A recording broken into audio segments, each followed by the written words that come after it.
আমার সাথে বৈষম্য করতেছে, অথচ আমি বিএনপির যদি বলে আমি জামাত করি তাহলে সেটা তো এভিডেন্স দেখাক, তার প্রমাণ দেখাক আমি জামাত করি। আমাদেরকে কেউ হেল্প করতেছে না ভাইয়া, অথচ রক্ত দিলাম আমরা, জীবন দিলাম আমরা, বুলেট খেলাম। এখন স্যার আমরা আপনার দৃষ্টি আকর্ষণ করতেছি, দয়া করে আমরা আমাদের স্বীকৃতি চাই। এখন সবাই আমার সাথে বৈষম্য করতেছে, কারণ এখন দল ক্ষমতায় আসছে বিএনপি। যদিও বিএনপিকে ভোট দিছি, বিএনপির জন্য বিভিন্ন আসনে কাজ করেছি এবং কাদের সাথে কাজ করেছি, সেই জুলাই যোদ্ধা কি বলে ইমন ভাইয়ার সাথে, ইমন আমাদের যে এখন সভাপতি জুলাই যোদ্ধার যে বিএনপির, তাদের সাথে আমি এই প্রেস ক্লাব থেকে একবারে 17 পর্যন্ত গিয়েছি ভাইয়া, ওখানে কাজ করেছি। তারপর হচ্ছে আমাদের 16-তে কাজ করেছি, 19-এ কাজ করেছি। কিন্তু ভাইয়া এই বোরখার কারণে আমি এখন আমাদের কেন্দ্রীয় নায়াপল্টন এখানে যেতে পারি না, বিভিন্ন জায়গায় আমাকে বোরখার কারণে আমার সাথে বৈষম্য করতেছে, অথচ আমি বিএনপির কর্মী, বিএনপি হওয়া সত্ত্বেও আমার সাথে।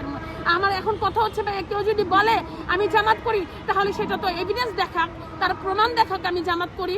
কিন্তু ভাই আমরা তো জামাতকে ভোট দিই নাই ভাইয়া, এবং আমার ওই ভাইকেও এখন এইখানে বুলেট আছে।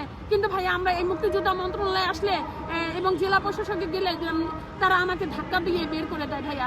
আজকেও আমি গিয়েছি, আমাকে ধাক্কা দিয়ে বের করে দিচ্ছে, কালকেও গিয়েছি ধাক্কা দিয়ে বের করে দিচ্ছে, শুধু দলের লোকদেরকে সাহায্য করে। তামিম খান উনি যেহেতু বিরোধী দলের, উনি এখন একটা বিরোধী দলে আছে, উনি যদি না দেখা করতে পারেন ওনা তো সারা দেশে ভাইরাল হয়ে যাবে, ওনারা দেখা করতে পারতেছে। কিন্তু ভাই আমরা একবারে অতি সাধারণ জনগণ, কিন্তু ভাই আমাদেরকে কেউ হেল্প করতেছে না ভাইয়া, অথচ রক্ত দিলাম আমরা, জীবন দিলাম আমরা, বুলেট খেলাম, আঙুল ভেঙে ফেললাম এবং শরীরে বিভিন্ন জায়গায় দাগ আছে, এখন আমার পায়ে হাঁটতে কষ্ট হয়, কিন্তু ভাই আমাদেরকে কেউ সাহায্য করতেছে না। এখন ভাই প্রায় 2 বছর হয়ে যাচ্ছে, আমাদের এখনো তালিকাভুক্ত হয়নি। কিন্তু আমি তালিকা আমি জাতীয় স্বীকৃতি চাই, জাতীয় স্বীকৃতি চাই, আমার মর্যাদা দেয়, আমার অধিকার চাই। সবাই যেরকম মর্যাদা তাদের স্বীকৃতি পেয়েছে জুলাই যোদ্ধা হিসেবে আহত এবং শহীদ, সেই স্বীকৃতি আমি সরকারের কাছে চাই। তার মাননীয় তারেক রহমানের কাছে আমার দাবি যে স্যার আপনি তো বলেছিলেন একটা প্রোগ্রামে যে সে প্রকৃত মিথ্যাবাদী, যে কোনো কিছু যাচাই বিচার না করেই সে মানুষকে সন্দেহ করে। তাই আপনিও এই জিনিসটা আমাদের সাধারণ জনগণের দিকে তাকিয়ে একটু দেখেন যে আমি বোরখা পরি, এটা হচ্ছে ইসলামের পোশাক, এটা কোনো জামাতের পোশাক না।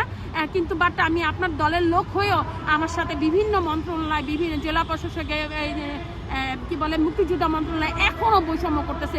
ইভেন 2 বছর, প্রায় 2 বছর, এই যে 5ই আগস্ট হলে 2 বছর হয়ে যাবে, আমাদের তালিকা এখনো ভুক্ত করতেছে না।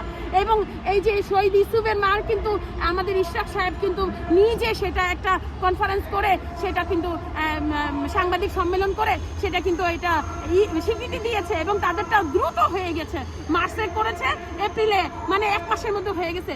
কিন্তু স্যার আমরা 2 বছর হয়ে গেলাম, এখন আমাদের তালিকাভুক্ত হয়নি, আমাদের শরীরে এখনো বুলেট আছে, কিন্তু আমাদেরকে কেউ সাহায্য করতেছে না। স্যার আমরা তো আপনাদেরকে ভোট দিয়েছি, ইভেন ভোট দিয়েছি এবং আপনাদের বিএনপির জন্য কাজও করেছি, কিন্তু আমাদেরকে কেউ সাহায্য করতেছে না। স্যার আপনার দৃষ্টি আকর্ষণ করতেছি স্যার, আপনি এখানে হস্তক্ষেপ না করলে আমাদের তালিকাভুক্ত হবে না। আমাদের সাথে এখন বিভিন্ন জায়গায় বোরখা পরার কারণে আমাদের সাথে বৈষম্য করা হচ্ছে। দয়া করে আপনি সুষ্ঠু তদন্তের মাধ্যমে এটা বের করেন, যাতে আসলেই আরেকটা বিষয় হচ্ছে এটা গুজব না, এইটা গুজব যদি হয়ে থাকে সেই গুজবের প্রমাণও দিতে বলেন যে আসলে কি আমরা ভুয়া কিনা, এইটা একটা, আর আসলে কি আমরা কি আহত হয়েছে কিনা সেটা তো প্রমাণ লাগবে। আমার হাসপাতালের ফুটেজগুলি কোথায় গেল স্যার? আমার হাসপাতালের ফুটেজটা আমি চাই, ফুটেজ অন্তত পক্ষে ফুটেজটা দেখে ভেরিফাই করা হয়। যারা ভুয়া তারা কিন্তু ফুটেজ দেখাতে পারবে না, কিন্তু আমার তো হাসপাতালে ফুটেজ আছে স্যার, এবং আমাদের শরীরে এখনো বুলেট আছে স্যার, আমাদেরকে কেউ হেল্প করতেছে না। দয়া করে আল্লাহর রাস্তায় আমরা যেহেতু আপনি জনবান্ধব একজন সরকার এবং জনগণের সরকার, এবং আপনি এই দেশের স্বার্থের জন্য অনেক ভালো ভালো কাজ করতেছেন স্যার। তারেক স্যার আপনাকে বলতেছে, আমাদের প্রাইম মিনিস্টার, প্রধানমন্ত্রী, যে দেশের স্বার্থের জন্য, দেশের জনগণের জন্য অনেক ভালো ভালো কাজ করতেছেন, আমরা দেখতেছি। কিন্তু স্যার আমরা কিন্তু আমাদের কারণেই আজকে এই গুমদের আপনি সাহায্য করতে পারতেছেন। বিভিন্ন মন্ত্রী উপদেষ্টা হয়েছে, অনেকে মন্ত্রী হয়েছে, অনেকে এমপি হয়েছে, সব আমাদের এই জনগণের কারণে। আমরা এসে দাঁড়িয়েছিলাম বিদায় ফ্যাসিস্ট হাসিনা চলে গিয়েছে, কিন্তু স্যার আমরা কিন্তু এখন আমাদের তালিকাভুক্তটা করতে পারলাম না। অথচ আমাদের রক্তের উপর দাঁড়িয়ে আজকে এই সংসদ, আমাদের রক্তের উপর দাঁড়িয়ে আজকে বিভিন্ন দলের নেতারা এখন এমপি হয়েছে, কেউ মন্ত্রী হয়েছে, কেউ বিভিন্ন জায়গায় সচিব হয়েছে, উপদেষ্টা হয়েছে বিভিন্ন জায়গায়। এখন স্যার আমরা আপনার দৃষ্টি আকর্ষণ করতেছি, দয়া করে আমরা আমাদের স্বীকৃতি চাই, আমরা আমাদের অধিকার চাই, আমরা আমাদের সম্মান চাই, আমাদের মর্যাদা চাই।